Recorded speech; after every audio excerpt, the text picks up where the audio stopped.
안녕하십니까? 조상신 연구가 김무순입니다. 오늘은 제5강으로 이혼도 조상신 탓인가? 결혼이란 인간이 만든 사회 제도 중 가장 인간이 인간답게 살아가는 최선의 방법이란 생각으로 수천 년을 이끌어온 남녀 간의 성스러운 결합이라고 했습니다. 하지만 금세기 들어 이러한 혼인 제도는 사회생활의 변화로 뿌리까지 뒤흔드는 위기를 맞고 있어요. 인간은 성인이 되는 20대부터 성적 기력이 쇠퇴하는 50대까지 약 3번의 애정의 변화를 겪는다고 합니다. 즉 20대의 철없는 불같은 사랑, 30, 40대의 육체적이고 성숙한 사랑, 50, 60대의 노년의 안락한 사랑까지 사랑의 대상은 늘 변하기 마련이지요. 내가 선택한 결혼조차도 사랑의 묘약의 속성상 3년이란 세월이 가면 퇴색되고 자식만 아니면 안 살아도 그만이라는 중년의 부부가 얼마나 많습니까? 조상신들도 사돈지간은 낯설고 애정이 없다고 합니다. 자식 이기는 부모가 있겠어요? 예화로 남편 쪽의 조상이 득세한 혼인 가정의 예를 들면 처음에 혼인을 할 때 성에 차지 않고 마땅치 않았던 며느리가 있는데 세월이 흘러 다른 여성이 등장해 자식이 그 여인을 사랑하거나 하다못해 자손이 없다가 자식이라도 낳고 운까지 좋아지면 확 돌아서는 조상신들을 많이 봐왔습니다. 살아있는 시부모는 당연하고 돌아가신 조상까지도 마음이 돌아서고 무조건 당신 손자편이어서 한쪽 편만 들고 내골신 것은 더 심합니다. 적어도 조상의 눈밖에 안 나라면 그쪽 조상이 원하는 부분에 초점을 맞추는 노력을 했어야 하지요. 내가 뭐하러 남편 쪽 말만 듣냐고? 박박 우기는 똑똑한 며느리는 결국엔 갈라서거나 본인이 선택한 제2의 삶을 사는 수밖에 없습니다. 지은 공덕이 있어야 조상도 예뻐하지. 제사조차 한번 제대로 받아먹은 적 없는 조상은 훨씬 더 냉정하다고 보면 됩니다. 내가 그 조상신들에게 미움을 받았든 내가 원했든 결론은 마찬가지입니다. 나는 그쪽 조상네 가정에서 밀려났다는 것이지요.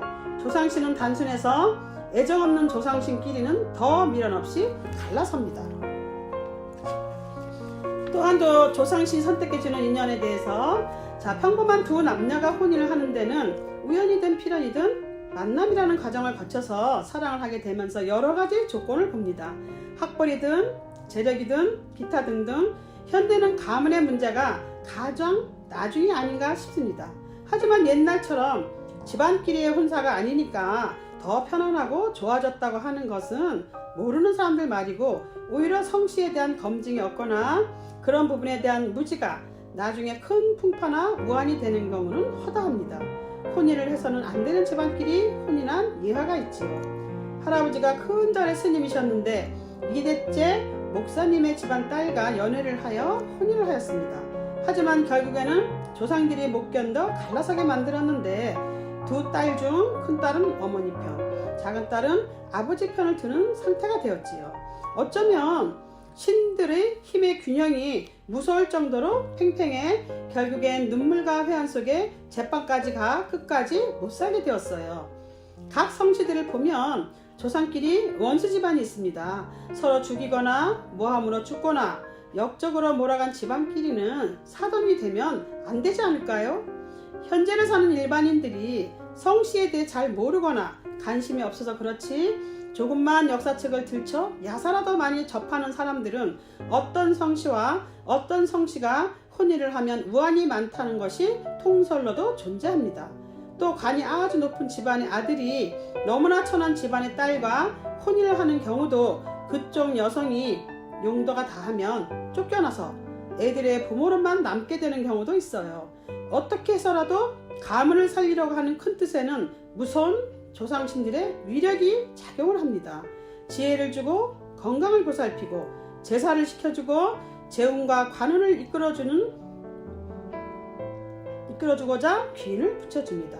조상신이 선택해주는 귀인의 인연은 절대로 놓치면 안 되지요. 아직 때가 아니어서 덜 익은 된장은 한여름에 뜨거운 햇볕이 기다리고 있어야만 맛있는 된장이 됩니다. 부안해동하지 말고 운과 기회를 기다리는 강태공의 심상을 배우길 바랍니다. 감사합니다.